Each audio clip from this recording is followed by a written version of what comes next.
আসসালামু আলাইকুম ওরহমতুল্লাহি ওবরাকাতুহু। সমস্ত প্রশংসা একমাত্র আল্লাহ সুবহানাহু ওয়া তাআলার জন্য। দরুদ ও সালাম প্রিয় নবী মুহাম্মদ সাল্লাল্লাহু আলাইহি ওয়াসাল্লামের প্রতি। বিসমিল্লাহির রহমানির রহিম।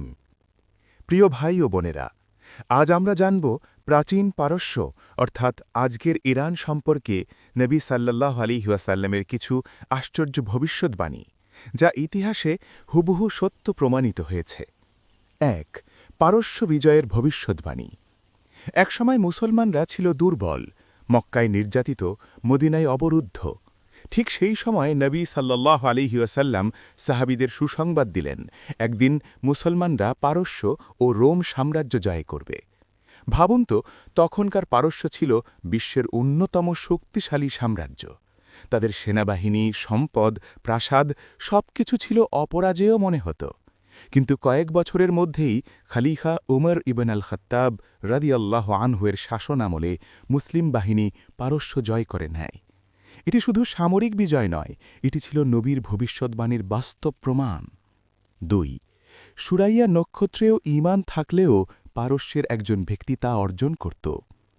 একদিন নবীজি সূরায়ে জুনাহের আয়াত তিলাওয়াত করলেন।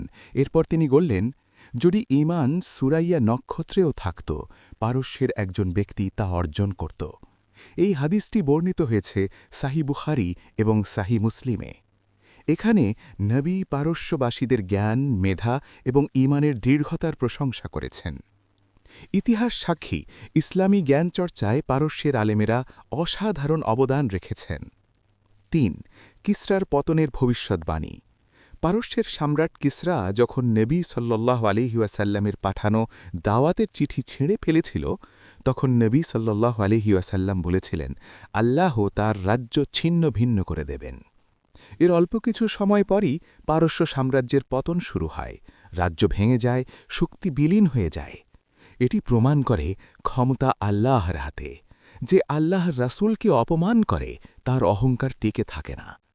প্রিয় দর্শক, ইরান বা প্রাচীন পারস্য নিয়ে নবী সাল্লাল্লাহু আলাইহি ওয়াসাল্লামের ভবিষ্যদ্বাণীগুলো আমাদের একটি শিক্ষা দেয়। রাজত্ব স্থায়ী নয়, শক্তি স্থায়ী নয়, কিন্তু আল্লাহ দ্বীন ও সত্য চিরস্থায়ী। আল্লাহ আমাদের ঈমানকে দৃঢ় করুন এবং ইতিহাস থেকে শিক্ষা নেওয়ার তৌফিক দান করুন। আমিন। আসসালামু আলাইকুম ওয়া রাহমাতুল্লাহি ওয়া বারাকাতুহু।